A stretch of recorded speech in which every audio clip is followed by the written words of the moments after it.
A paz do Senhor, meus queridos, graça e paz da parte de Cristo. Mais um vídeo para este canal. Estamos aí estudando o livro de Mateus. Já falamos no capítulo 1 sobre a genealogia de Jesus.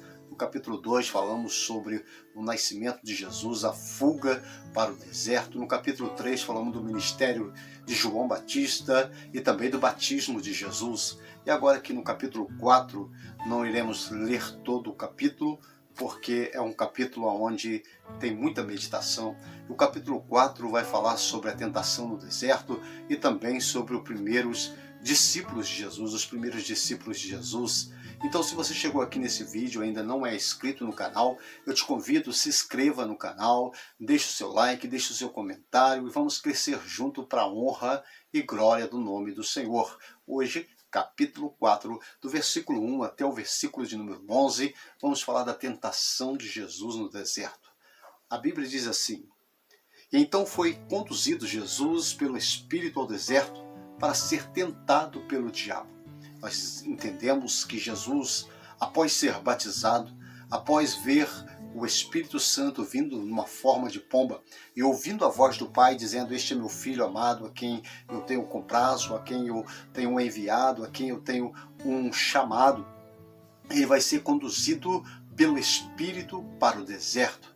E Lázaro já cantava: deserto é a escola do Senhor, deserto é onde o cristão vai passar. E pelo Espírito, nós temos que passar com o Espírito Santo no deserto. E diz a palavra do Senhor, e tendo jejuado 40 dias e 40 noites, teve fome. Jesus, ele esteve jejuando. O jejum é muito importante na vida do crente. O jejum nos mostra que nós temos um propósito diante de Deus. Qual é o propósito do jejum? Por que deixar de comer? Por que deixar de beber? Porque quando bebemos e quando comemos, alimentamos o corpo físico, e no momento que deixamos de comer e de beber, não alimentamos este corpo, mas sim meditamos na palavra, meditamos na oração e assim alimentamos ao Espírito. Assim estava o Senhor Jesus no deserto. Por isso o cristão necessita e precisa estar jejuando, precisa estar orando, precisa estar buscando o Senhor. E Jesus estava desta maneira, 40 dias e 40 noites jejuando. O único que ficou 40 dias e 40 noites em jejum foi Elias. Nós vamos entender que Elias sim jejuou também, ficou 40 dias sem comer. E Jesus Cristo da mesma maneira. Jesus Cristo vai ficar 40 dias e 40 noites sem comer, mas no fim ele vai ter fome. E a Bíblia vai dizer que então, quem apresenta ele não é o Espírito Santo, não são os anjos, mas sim o tentador. Versículo de número 3 vai dizer: E tendo Jesus, e chegando-se a ele, o tentador disse-lhe: Se tu és filho de Deus. A primeira tentação do inimigo na vida de Jesus foi desafiá-lo à sua crença ser filho de Deus. Se tu és filho de Deus. E nós vamos ver que o inimigo conhecia a fraqueza de Jesus. A fraqueza não espiritual, porque Jesus estava fortalecido. O inimigo, ele se enganou com a aparência de Jesus Cristo. Quando ele olha para nós, ele vê o que está diante dele. Ele não consegue ver aqui dentro, por isso o crente precisa se fortalecer. Quando ele olha para Jesus Cristo, vê Jesus 40 dias jejuando, tendo ali fome, ele vai até ele. E a primeira coisa é questionar se ele é filho mesmo de Deus. Quantas vezes o inimigo se apresenta diante de nós? Se tu és crente mesmo? Lembro do louvor do irmão Lázaro. Se tu és crente, por que tu passa tanta fome? Porque nem só de pão viverá o homem. E aqui no versículo de número 3 vai dizer: E chegando-se a ele o tentador, disse-lhe: Se tu és filho de Deus, manda que essas pedras transformem em pães. Porque o diabo sabia que Jesus estava com fome. Então ele quis tentar. E dentro desse contexto, desta palavra, nós vamos encontrar o quanto é importante conhecer a palavra de Deus. O quanto é importante usar a palavra de Deus. Ela é uma espada, como diz em Efésios capítulo de número 6. Ela é uma espada a espada do Espírito é a palavra de Deus. Como diz em Hebreus capítulo 4, versículo de número 12, ela é uma espada penetrante que faz divisão da alma, da medula e é apta para discernir pensamentos do coração. Então nós vamos ver que Jesus Cristo vai respondê-lo na medida. No versículo de número 4 vai dizer: ele, porém, respondeu e disse-lhe: está escrito. Preste atenção. Nós precisamos saber o que está escrito na palavra do Senhor.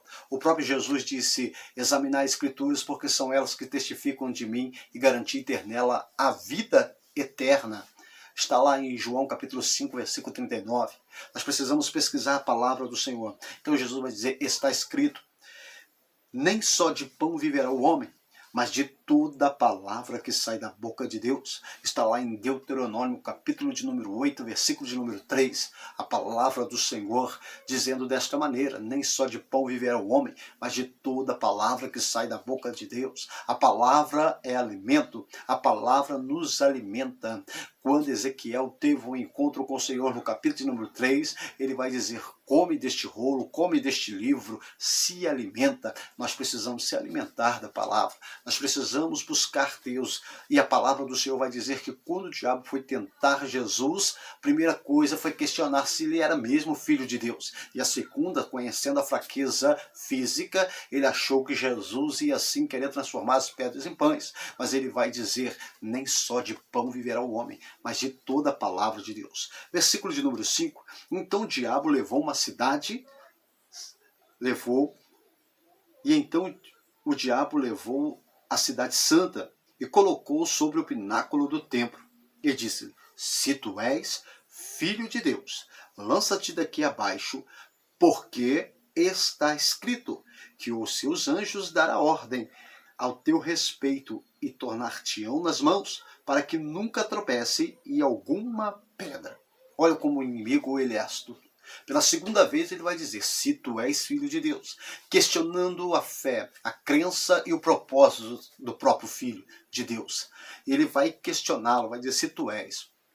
Mais uma vez eu digo, quantas das vezes na nossa vida o inimigo ele quer nos desafiar desta forma. Se tu és crente, se tu és temente a Deus, como fez com Jó, mas quando nós perseveramos firme na palavra de Deus, Deus ele nos dá a vitória. A Bíblia vai dizer que então o inimigo vai usar a palavra. O diabo também vai usar a palavra. Se você observar no capítulo de número 6, vai dizer: lança-te daqui abaixo, porque está escrito, aos teus anjos dará ordem. Aonde está escrito isso? Salmo de número 91, versículo 11. Não sei se é por causa de o Salmo 91 ficar tão aberta na casa dos crentes e de não crente, né? É aquele salmo que virou um amuleto, que as pessoas botam para proteção. É verdade que é um salmo de proteção, mas o salmo verdadeiro tem que estar em nosso coração, tem que estar na nossa vida, né, vivenciando. E lá está escrito desta maneira, né, os seus anjos dará ordem para que não tropecem com os seus pés, né, para que não tropecem em pedras. Mas Jesus vai responder à altura. E nós, como cristãos, precisamos responder o inimigo à altura. No verso de número 7 vai dizer: disse-lhe Jesus: também está escrito. O também está escrito também tem que estar em nossa vida.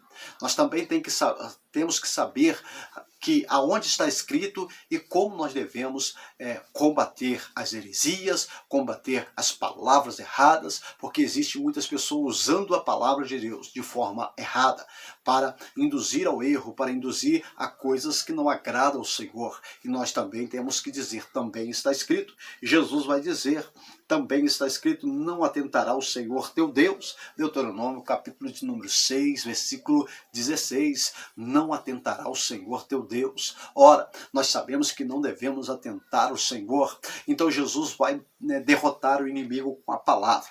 Verso de número 8. Novamente o levou o diabo a um monte muito alto e mostrou-lhe todo o reino do mundo e a glória deles.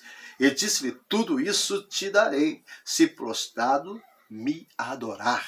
O diabo, ele quer a adoração. Nós vamos ver no livro de Daniel, no capítulo de número 3, sobre a vida de 3 jovens, Sadraque, Mesaque e Abednego, a qual Nabucodonosor fez uma grande estátua e queria a adoração de todo o povo, mas aqueles 3 jovens disseram: nós não vamos se prostrar diante de ti. E Deus deu grande livramento sobre eles, sobre a fornalha ardente. O inimigo dos últimos dias, não somente nos últimos dias, mas ele quer a sua adoração, ele quer que você se prostre diante dele, mas ele está derrotado em nome de Jesus. Você vai vencer na palavra, como Jesus Cristo venceu no dia da tentação no deserto. Que o Senhor possa te dar estratégia, que o Senhor possa te dar vitória. Comece a observar a palavra de Deus, comece a estudar a palavra de Deus, porque ele vai te dar orientações bíblicas para que você possa crescer espiritualmente. Então ele vai dizer: tudo isso te darei, se prostrado me adorardes. O diabo, ele quer que você o adore, mas a sua adoração tem que ser para Deus. A sua adoração tem que ser para o Senhor. Como aquela mulher disse: aonde adoraremos, Senhor? Em João capítulo 4, e o Senhor vai dizer no versículo 23 e 24: é chegada a hora em que os verdadeiros adoradores adorarão o Pai em verdade, em espírito, e o Pai os procura. O Senhor está procurando os verdadeiros adoradores. Eu vejo Deus enviando os profetas, levantando pregadores, mas eu vejo Deus procurando os verdadeiros adoradores. Aonde tiver o verdadeiro adorador, o Senhor encontrará. E o versículo de número 10 vai dizer: então disse-lhe Jesus: vai-te, Satanás, porque está escrito: ao Senhor teu Deus adorarás, e só a ele servirás, tendo como único Deus, tendo como único que devemos adorar. Deuteronômio, capítulo de número 6, versículo de número 13, vai dizer desta maneira, né? Somente a Deus adorarás, só a ele vai cultuar. Nós só cultuamos ao Senhor. E a Bíblia então vai dizer no verso de número 11: então o diabo o deixou. Quando Jesus o venceu na palavra, quando o Senhor Jesus venceu naquela tentação por 3 tentativas, primeiro ele queria que transformasse as pedras em pães, depois ele queria, né, que o Senhor se lançasse do alto da cidade, depois ele mostrou todos os reinos e queria adoração, mas ele venceu as 3 tentações, e ao vencer, diz a palavra do Senhor, que o diabo deixou, e chegaram os anjos e o serviram. Glória a Deus. Aleluia. Salmo de número 34, versículo 7. Os anjos do Senhor acampam ao redor daqueles que o temem e os livra. Glória a Deus. Isso acontece na minha vida, na tua vida, quando cremos no Senhor, quando adoramos a Deus, quando vencemos as tentações que o diabo coloca diante de nós, e através do Senhor nós permanecemos firmes. Que Deus te abençoe, né? Esse capítulo 4 é abençoador. Os versículos derradeiros vão dizer sobre os primeiros discípulos que vieram adorar a Deus. Se esse vídeo foi bênção para a tua vida, deixa o seu like, deixa o seu comentário, se inscreva no canal. Vamos crescer junto para a honra e glória do Senhor. Que Deus abençoe e até o próximo vídeo, em nome de Jesus.